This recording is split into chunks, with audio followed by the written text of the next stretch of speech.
शांताकारं भुजंगशयनं पद्मनाभं सुरेशं विश्वाधारं गगनसदृशं मेघवर्णं शुभांगं लक्ष्मीकान्तं कमलनयनं योगिभिध्यानगम्यं वंदे विष्णुभवभयहरं सर्वलोकैकनाथं। मंगलम भगवान विष्णु मंगलम गरुड़ध्वज मंगलम पुंडरीकाक्ष मंगलाय तनोहरि। ओम नमो भगवते वासुदेवाय। आज का दिन आप सभी के लिए मंगलमय हो। सावन महीने में प्रतिदिन श्रीमद् भागवत महापुराण की कथा का श्रवण करने से जीवन में होने वाली अज्ञान व पाप कर्मों से छुटकारा मिलता है, साथ ही 1000 गोदान के बराबर पुण्य की प्राप्ति होती है। हमारे चैनल पर आप प्रतिदिन श्रीमद् भागवत महापुराण की कथा का श्रवण कर सकते हैं। साथ ही इस चैनल पर सावन मास में आने वाली सभी व्रतों की कथा और व्रत से संबंधित जानकारी भी व्रत से पहले उपलब्ध करा दी जाती है। इसलिए हमारे चैनल को अवश्य सब्सक्राइब करें, साथ ही बेल आइकन को भी दबा दें और कथा अच्छी लगे तो लाइक अवश्य करें। अब आइए सुनते हैं सावन मास कथा का 20वां अध्याय। श्री सुखदेव जी कहते हैं, गोपियां रात भर रोती हुई सो गईं। सूर्योदय हुआ। अक्रूर जी संध्या वंदन आदि नित्य कर्मों से निवृत्त होकर रथ पर सवार हुए और उसे हाँक ले चले। नंद बाबा आदि गोपों ने भी दूध दही मक्खन घी आदि से भरे मटके और भेंट की बहुत सी सामग्रियां ले ली तथा वे छकड़ों पर चढ़कर उनके पीछे पीछे चले। इसी समय अनुराग के रंग में रंगी हुई गोपियां अपने प्राण प्यारे श्री कृष्ण के पास गईं और उनकी चितवन मुस्कान आदि निरख कर कुछ कुछ सुखी हुई। अब वे अपने प्रियतम श्याम सुंदर से कुछ संदेश पाने की आकांक्षा से वहीं खड़ी हो गईं। यदुवंश शिरोमणि भगवान श्री कृष्ण ने देखा कि मेरे मथुरा जाने से गोपियों के हृदय में बड़ी जलन हो रही है, वे संतप्त हो रही हैं। तब उन्होंने दूत के द्वारा मैं आऊंगा यह प्रेम संदेश भेजकर उन्हें धीरज बंधाया। गोपियों को जब तक रथ की ध्वजा और पहियों से उड़ती हुई धूल दिखती रही तब तक उनके शरीर चित्र लिखित से वहीं ज्यों के त्यों खड़े रहे, परंतु उन्होंने अपना चित्त तो मनमोहन प्राण वल्लभ श्री कृष्ण के साथ ही भेज दिया था। अभी उनके मन में आशा थी कि शायद श्री कृष्ण कुछ दूर जाकर लौट आए, परंतु जब नहीं लौटे तब वे निराश हो गईं और अपने अपने घर चली आई। परीक्षित, वे रात दिन अपने प्यारे श्याम सुंदर की लीलाओं का गान करती रहती और इस प्रकार अपने शोक संताप को हल्का करती। परीक्षित, इधर भगवान श्री कृष्ण भी बलराम जी और अक्रूर जी के साथ वायु के समान वेग वाले रथ पर सवार होकर पाप नाशनी यमुना जी के किनारे जा पहुंचे। वहां उन लोगों ने हाथ मुंह धोकर यमुना जी का मरकत मणि के समान नीला और अमृत के समान मीठा जल पिया। इसके बाद बलराम जी के साथ भगवान वृक्षों के झुरमुट में खड़े रथ पर सवार हो गए। अक्रूर जी ने दोनों भाइयों को रथ पर बैठाकर उनसे आज्ञा ली और यमुना जी के कुंड पर आकर वे विधि पूर्वक स्नान करने लगे। उस कुंड में स्नान करने के बाद वे जल में डुबकी लगाकर गायत्री का जप करने लगे। उसी समय जल के भीतर अक्रूर जी ने देखा कि श्री कृष्ण और बलराम दोनों भाई एक साथ ही बैठे हुए हैं। अब उनके मन में यह शंका हुई कि वसुदेव जी के पुत्रों को तो मैं रथ पर बैठा आया हूं, अब वे यहाँ जल में कैसे आ गए? जब यहाँ हैं तो शायद रथ पर नहीं होंगे। ऐसा सोचकर उन्होंने सिर बाहर निकाल कर देखा, वे उस रथ पर भी पूर्ववत बैठे हुए थे। उन्होंने यह सोचकर कि मैंने उन्हें जो जल में देखा था वह भ्रम ही रहा होगा, ऐसा सोचकर फिर डुबकी लगाई। परंतु फिर उन्होंने वहां भी देखा कि साक्षात अनंत देव श्री शेष जी विराजमान हैं और सिद्ध चारण गंधर्व एवं असुर अपने अपने सिर झुकाकर उनकी स्तुति कर रहे हैं। शेष जी के 1000 सिर हैं और प्रत्येक फण पर मुकुट सुशोभित है। कमल नाल के समान उज्जवल सदीर पर नीलांबर धारण किए हुए हैं और उनकी ऐसी शोभा हो रही है मानो सहस्त्र शिखरों से युक्त श्वेत गिरी कैलाश शोभायमान हो। अक्रूर जी ने देखा कि शेष जी की गोद में श्याम मेघ के समान घनश्याम विराजमान हो रहे हैं।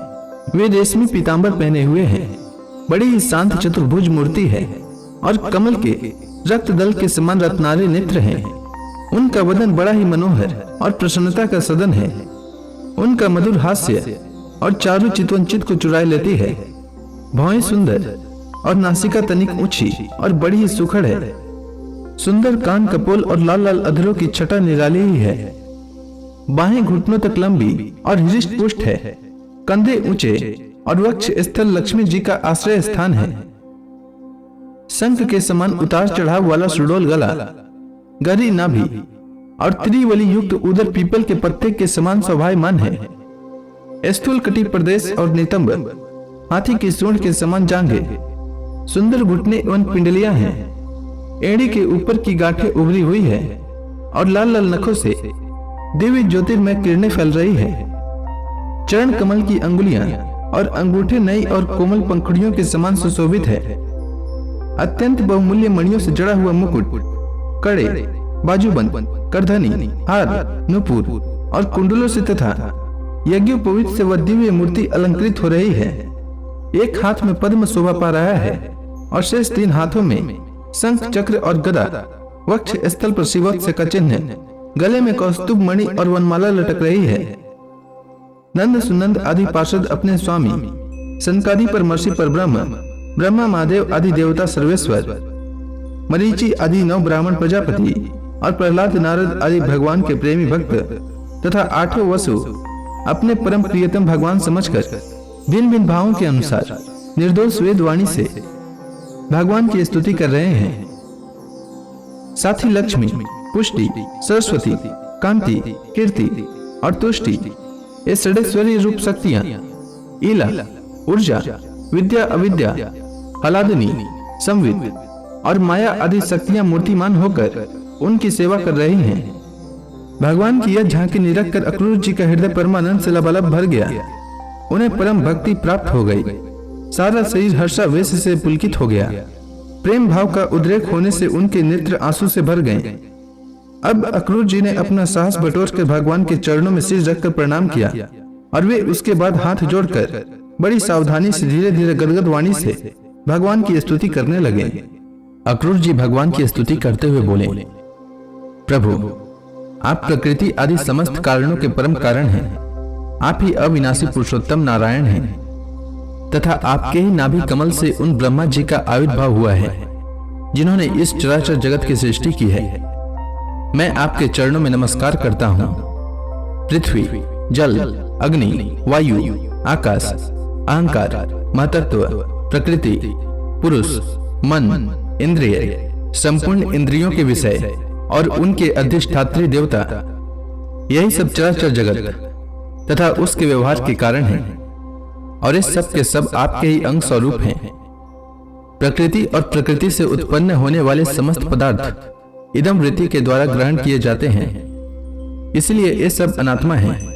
अनात्मा होने के कारण जड़ हैं और इसलिए आपका स्वरूप नहीं जान सकते, क्योंकि आप तो स्वयं आत्मा ही ठहरे।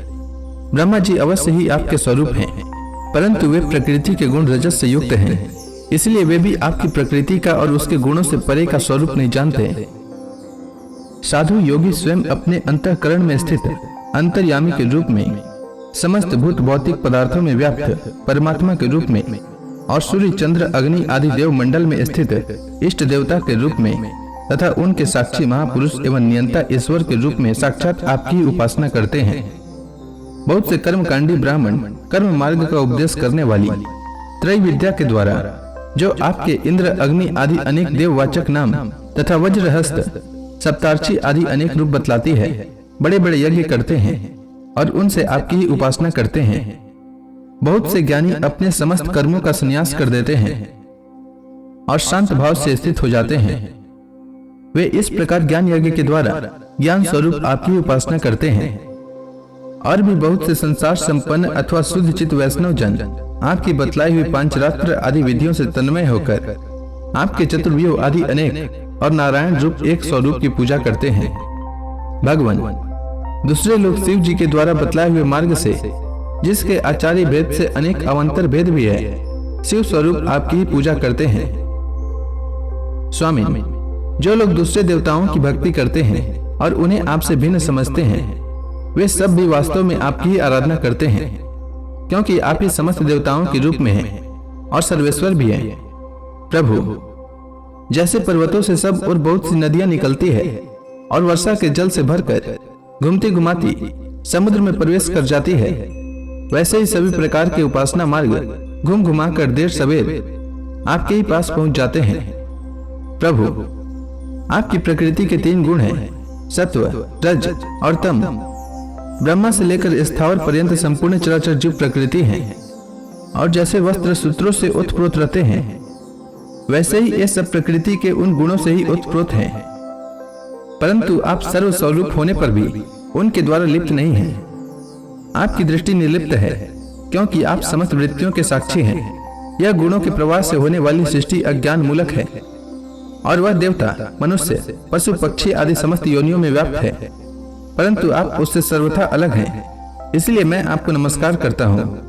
अग्नि आपका मुख है, पृथ्वी चरण है, सूर्य और चंद्रमा नेत्र है, आकाश नाभि है, दिशाएं कान है, स्वर्ग सिर है, देवेंद्र गण भुजाएं हैं, समुद्र कोख है, और यह वायु ही आपकी प्राण शक्ति के रूप में उपासना के लिए कल्पित हुई है। वृक्ष और औषधियां रोम हैं, मेघ सिर के केस हैं, पर्वत आपके अस्थि समूह और नख हैं, दिन और रात पलकों का खोलना और मिचना है, प्रजापति जनेन्द्रिय हैं, और वृष्टि ही आपका वीर्य है। अविनाशी भगवान, जैसे जल में बहुत से जलचर जीव और गुलर के फलों में नन्हे नन्हे कीट रहते हैं, उसी प्रकार उपासना के लिए स्वीकृत आपके मनोमय पुरुष रूप में अनेक प्रकार के जीव जंतुओं से भरे हुए लोग और उनके लोकपाल कल्पित किए गए हैं। प्रभु, आप क्रीड़ा करने के लिए पृथ्वी पर जो जो रूप धारण करते हैं, वे सब अवतार लोगों के शोक मोह को धो बहा देते हैं, और फिर सब लोग बड़े आनंद से आपके निर्मल यश का गान करते हैं। प्रभु, आपने वेदों, ऋषियों, औषधियों और सत्यव्रत आदि की रक्षा दीक्षा के लिए मत्स्य रूप धारण किया था, और प्रलय के समुद्र में स्वच्छंद विहार किया था। आपके मत्स्य रूप को मैं नमस्कार करता हूँ। आपने ही मधु और कैटब नाम के असुरों का संहार करने के लिए हयग्रीव अवतार ग्रहण किया था। मैं आपके उस रूप को भी नमस्कार करता हूँ। आपने ही वह विशाल कच्छप रूप धारण करके मंदराचल को धारण किया था। आपको मैं नमस्कार करता हूँ। आपने ही पृथ्वी के उद्धार की लीला करने के लिए वारा रूप स्वीकार किया था। आपको मैं बार बार नमस्कार करता हूँ। प्रहलाद जैसे साधु जनों का भय मिटाने वाले प्रभु, आपके उस अलौकिक नृसिंह रूप को मैं नमस्कार करता हूँ। आपने वामन रूप ग्रहण करके अपने पगों से तीनों लोक नाप लिए थे। आपको मैं नमस्कार करता हूँ। धर्म का उल्लंघन करने वाले घमंडी क्षत्रियों के वन का छेदन कर देने के लिए आपने भृगुपति परशुराम रूप ग्रहण किया था। मैं आपके उस रूप को नमस्कार करता हूँ। रावण का नाश करने के लिए आपने रघुवंश में भगवान राम के रूप में अवतार ग्रहण किया था। मैं आपको नमस्कार करता हूँ। वैष्णव जनों तथा यदुवंशियों का पालन पोषण करने के लिए आपने ही अपने को वासुदेव, संकर्षण, प्रद्युम्न और अनिरुद्ध इस चतुर्व्यूह के रूप में प्रकट किया है। मैं आपको बार बार नमस्कार करता हूँ। दैत्य और दानवों को मोहित करने के लिए आप शुद्ध अहिंसा मार्ग के प्रवर्तक बुद्ध का रूप ग्रहण करेंगे। मैं आपको नमस्कार करता हूँ। और पृथ्वी के क्षत्रिय जब मलेच्छ प्राय हो जाएंगे, तब उनका नाश करने के लिए आप ही कल्कि के रूप में अवतीर्ण होंगे। मैं आपको नमस्कार करता हूँ।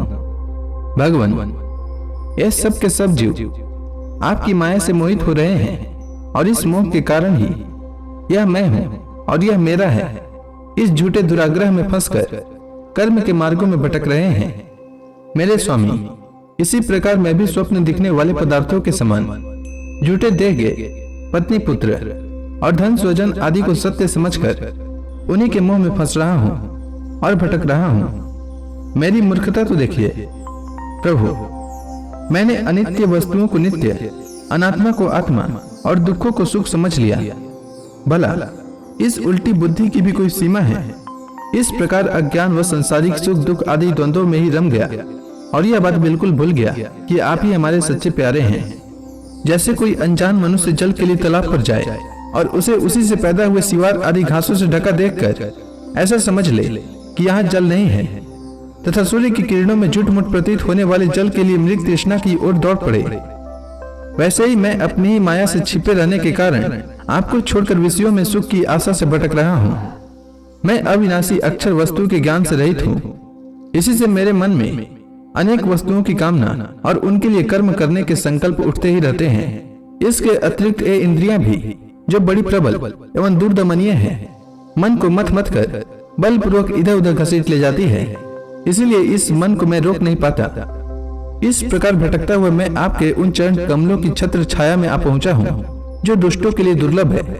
मेरे स्वामी, इसे भी मैं आपका कृपा प्रसाद ही मानता हूँ, क्योंकि पद्मनाभ, जब जीव के संसार से मुक्त होने का समय आता है, तब सत्पुरुषों की उपासना से चित्तवृत्ति आप में लगती है। प्रभु, आप केवल विज्ञान स्वरूप हैं, विज्ञान घन हैं। जितनी भी प्रतीतियां होती है, जितनी भी वृत्तियां हैं, उन सब के आप ही कारण और अधिष्ठान हैं। जीव के रूप में एवं जीवों के सुख दुख आदि के निमित्त काल, कर्म, स्वभाव तथा प्रकृति के रूप में भी आप ही हैं, तथा आप ही उन सब के नियंता भी हैं। आपकी शक्तियां अनंत है, आप स्वयं ब्रह्म हैं। मैं आपको नमस्कार करता हूँ। प्रभु, आप ही वासुदेव, आप ही समस्त जीवों के आश्रय हैं, तथा आप ही बुद्धि और मन के अधिष्ठात्री देवता ऋषिकेश हैं। मैं आपको बार बार नमस्कार करता हूँ। प्रभु, आप मुझ शरणागत की रक्षा कीजिए। श्री सुखदेव जी कहते हैं, परीक्षित, अक्रूर जी इस प्रकार स्तुति कर रहे थे, तो इसी के साथ श्रीमद् भागवत महापुराण में अक्रूर जी के द्वारा भगवान श्री कृष्ण की स्तुति नामक यह अध्याय समाप्त हुआ। इसके आगे की कथा मैं कल के अध्याय में सुनाऊंगा। तब तक के लिए भगवान हरि का नाम लेते रहें। तो प्रेम से बोलिए भगवान विष्णु की जय, श्री कृष्ण भगवान की जय, समस्त देवी देवताओं की जय।